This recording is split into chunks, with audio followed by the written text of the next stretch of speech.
ज्ञान यज्ञ की इस अनोखी कक्षा में आपका स्वागत है। मैं हूँ आरती। चलिए शुरू करते हैं आज का अध्याय। आइए आज हम जानते हैं कीबोर्ड के बारे में। कीबोर्ड एक मुख्य इनपुट उपकरण है जिसमें अनेक कीज होती हैं। इन्हीं कीज को दबाकर कंप्यूटर में डेटा डाला जाता है। कीबोर्ड की कीज टाइपराइटर की कीज की तरह होती हैं। डेस्कटॉप कंप्यूटर के मुकाबले में लैपटॉप कंप्यूटर में कीज कम होती हैं। ये राइट हैंड साइड की तरफ आप ये जो कीज देख रहे हैं ये आपको लैपटॉप में नहीं मिलेंगी। डेस्कटॉप में कीबोर्ड अलग दिखाई पड़ता है जबकि लैपटॉप में यह उसके साथ ही होता है। दिखने में कीबोर्ड कई तरह के हो सकते हैं किंतु इनका मूलभूत कार्य एक जैसा ही होता है।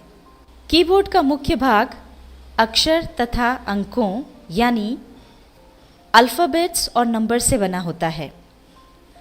इसमें कुछ विशिष्ट कीज भी होती हैं जैसे tab, caps lock, shift, enter इत्यादि जो आपके काम को आसान बनाती हैं।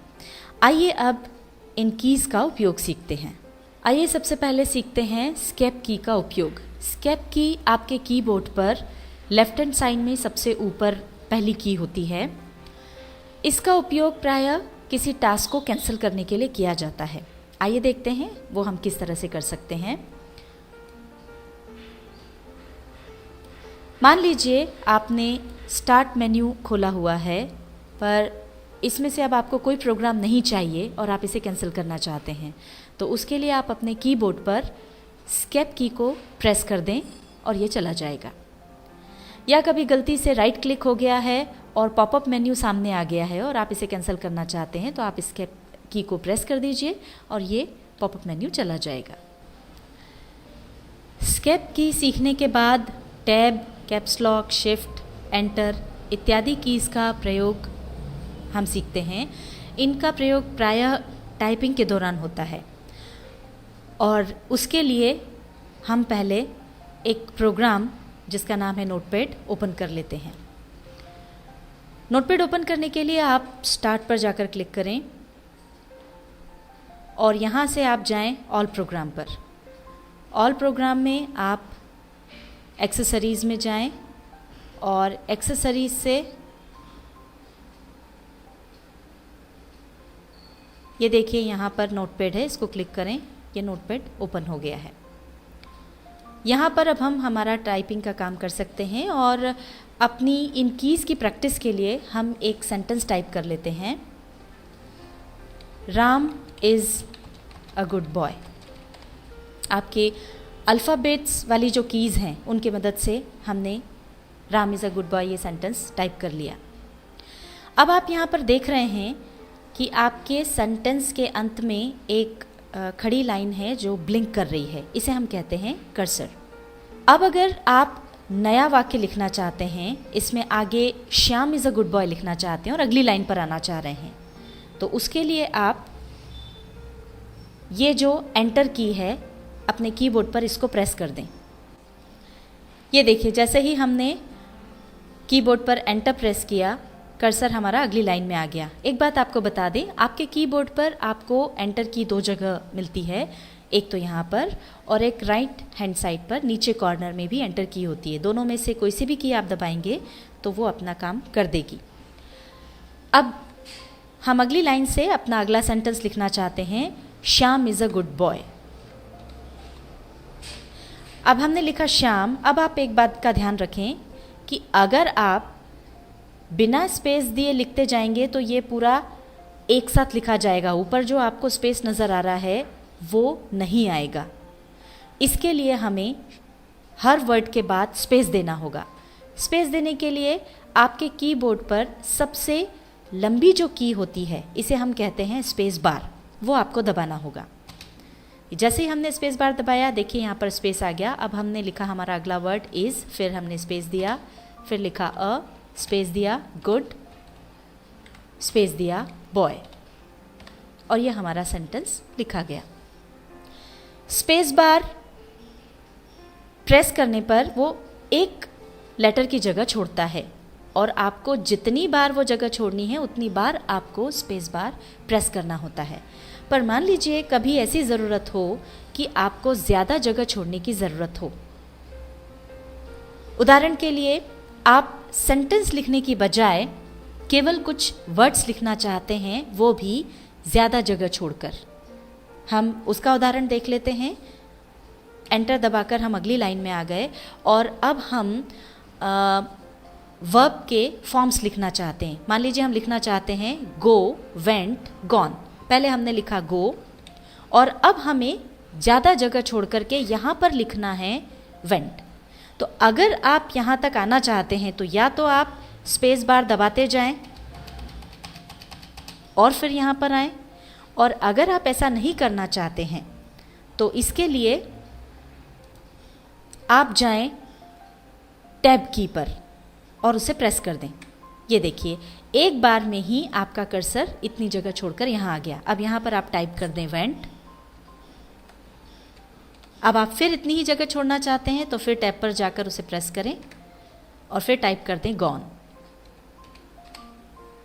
इस तरह से अगर आप वर्ब की लिस्ट बनाना चाहते हैं तो एक के नीचे एक इसी तरह से आप वर्ब्स लिखते जा सकते हैं। एंटर दबा करके हम नीचे आए और हम अगली वर्ब लिखना चाहते हैं। हमने लिखा डू, टैब दबाया, फिर इतना गैप हमको मिल गया, फिर हमने लिखा डिड, टैब दबाया और फिर हमने लिखा डन।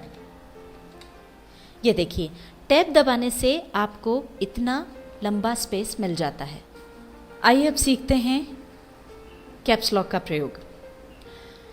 जब भी हम कोई वाक्य लिखते हैं तो प्रायः उसका पहला अक्षर कैपिटल होता है, पर जब आप टाइप करना शुरू करते हैं तो आप पाते हैं कि जैसे ही आप उस अल्फ़ाबेट को दबाते हैं वो स्मॉल लेटर में आता है। अगर आप उसको कैपिटल करना चाहते हैं तो उसके दो तरीके हैं। पहला तो है कि आप अपने कीबोर्ड पर टैब के नीचे जो कैप्स लॉक की है उसे दबा दें। जैसे ही आप कैप्स लॉक की प्रेस करेंगे, यहाँ पर आपके कीबोर्ड पर राइट हैंड साइड पे सबसे ऊपर 3 हरी बत्तियाँ होती हैं, उसमें से बीच वाली बत्ती जल जाएगी। इसका मतलब कि अब आपका कैप्स लॉक की जो है वो ऑन हो गई है और अब आप जो भी लिखेंगे वो कैपिटल लेटर्स में होगा। मान लीजिए हम अपना सेंटेंस लिखते हैं, Shyam is a good boy.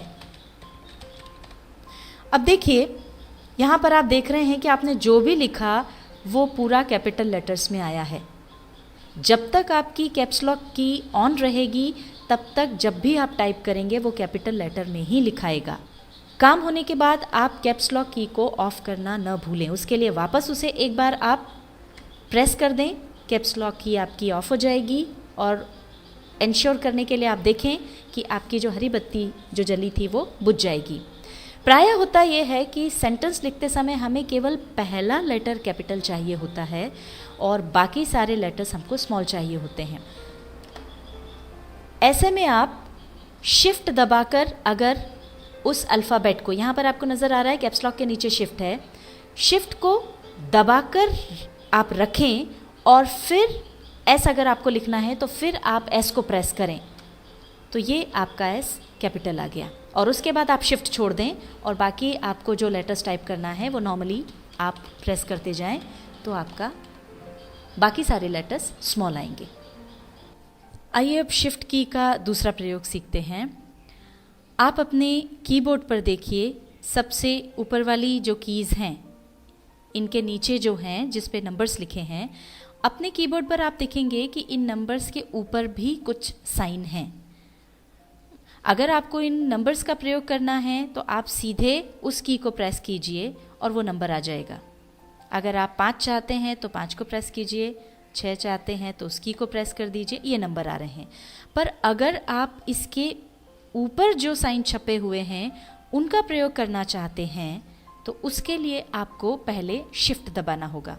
आप शिफ्ट दबा करके रखिए और फिर जब आप इन कीज़ को प्रेस करेंगे तो ये देखिए उसके ऊपर जो साइन हैं वो आ जाएंगे। अब आप 5 नंबर वाली की को प्रेस करेंगे तो परसेंटेज का साइन आएगा। 6 नंबर वाली की को प्रेस करेंगे तो उसके ऊपर का साइन आ जाएगा। अब मान लीजिए ये जो साइंस और नंबर यहाँ पर आए हैं वो हमें नहीं चाहिए, हम उन्हें मिटाना चाहते हैं। तो उसके लिए आप देखिए आपके कीबोर्ड पर जो नंबर्स वाली कीज़ हैं उनके एंड में एक थोड़ी बड़ी की है जिसमें लेफ़्ट की तरफ एरो का साइन है। इसे हम कहते हैं बैक स्पेस की। इस बैक स्पेस की को आप अगर प्रेस करते जाएंगे तो ये जहाँ भी हमारा कर्सर है उसके लेफ़्ट की तरफ से ये लेटर्स को या नंबर्स जो भी हैं उनको मिटाना शुरू कर देगी। और अगर आप इसको दबा करके रखेंगे तो ये कंटिन्यूस आपकी लाइन इस तरह से मिटती जाएगी। पर मान लीजिए आपको लेफ़्ट की तरफ से लेटर्स नहीं मिटाना है। आपका कर्सर मान लीजिए यहाँ पर है और ये जो श्याम लिखा हुआ है ये आपको नहीं चाहिए। अब अगर आप बैक स्पेस की को दबाएंगे तो इसके लेफ्ट में कुछ नहीं है जिसको ये मिटाए। तो इसके लिए अगर आप श्याम को मिटाना चाहते हैं तो या तो आप अपना कर्सर श्याम के एंड में रखें, और अगर आपका कर्सर शुरुआत में है तो आप यहाँ पर डिलीट की का प्रयोग कर सकते हैं। डिलीट की ये जो आपके एरोज होते हैं उसके ऊपर यहाँ पर आपको एक लंबी की के रूप में मिलेगी। आप अपने कीबोर्ड पर डिलीट की को जैसे ही प्रेस करेंगे तो एक एक करके सीधी तरफ से लेटर्स मिटना शुरू हो जाएंगे। ये देखिए इस तरह से। तो बैक स्पेस की लेफ्ट की तरफ से अक्षरों को मिटाती है और डिलीट की राइट की तरफ से अक्षरों को मिटाती है। आइए अब हम सीखते हैं एरो कीज का उपयोग। इनका उपयोग कर्सर को ऊपर ले जाने, नीचे लाने, लेफ्ट में ले जाने या राइट में ले जाने के लिए किया जाता है और वो डायरेक्शन आपको इन कीज पर नज़र आता है। मान लीजिए हमारा कर्सर यहाँ है, या तो हम इसे माउस की मदद से इधर ला सकते हैं, और अगर आप इन कीज़ का उपयोग करना चाहते हैं तो आप वैसा भी कर सकते हैं। मान लीजिए हम अपने कर्सर को राइट में लाना चाहते हैं तो आप राइट एरो वाली की को प्रेस कीजिए और ये देखिए आपका कर्सर राइट में आ गया। लेफ़्ट में ले जाना है तो आप इसे लेफ़्ट में भी ले जा सकते हैं। अब अगर आप इसे ऊपर ले जाना चाहते हैं तो अप वाले एरो को आप प्रेस कीजिए, नीचे लाना चाहते हैं तो जो डाउन वाला है उसको प्रेस कीजिए। आइए अब हम सीखते हैं होम की और एंड की का उपयोग। आप यहाँ पर स्क्रीन पर देख सकते हैं कि अभी हमारा कर्सर जो है वो इस लाइन की शुरुआत में है। अगर आप इस लाइन के एंड में आना चाहते हैं तो आप एंड की पर जाकर उसे प्रेस कर दीजिए। ये देखिए आप एंड में आ गए। और अब अगर आप शुरुआत में कर्सर ले जाना चाहते हैं तो आप होम की पर जाइए और उसे प्रेस कर दीजिए और आप देखेंगे कि लाइन की शुरुआत में आपका कर्सर आ गया। तो अब इन कीज़ का प्रयोग आप कर सकते हैं। इसके लिए आप चाहे एरो कीज़ का उपयोग करें, होम की का प्रयोग करें, एंड की का प्रयोग करें या माउस का उपयोग करें। होम की और एंड की के पास दो कीज़ और हैं, पेज अप और पेज डाउन। पेज अप से आपका पेज जिस पर आप काम कर रहे हैं वो ऊपर चला जाता है और पेज डाउन से आपका पेज नीचे आ जाता है। इसका उपयोग आप MS वर्ड में कर सकते हैं। इसके अलावा दो कीज़ और हैं, कंट्रोल की और अल्टर की। कंट्रोल की और अल्टर की के साथ दूसरी कीज़ के कॉम्बिनेशन का उपयोग करके हम इन्हें विभिन्न कामों के लिए शॉर्टकट कीज़ के रूप में यूज़ करते हैं, जिसे आप आगे नोटपैड में सीख सकेंगे।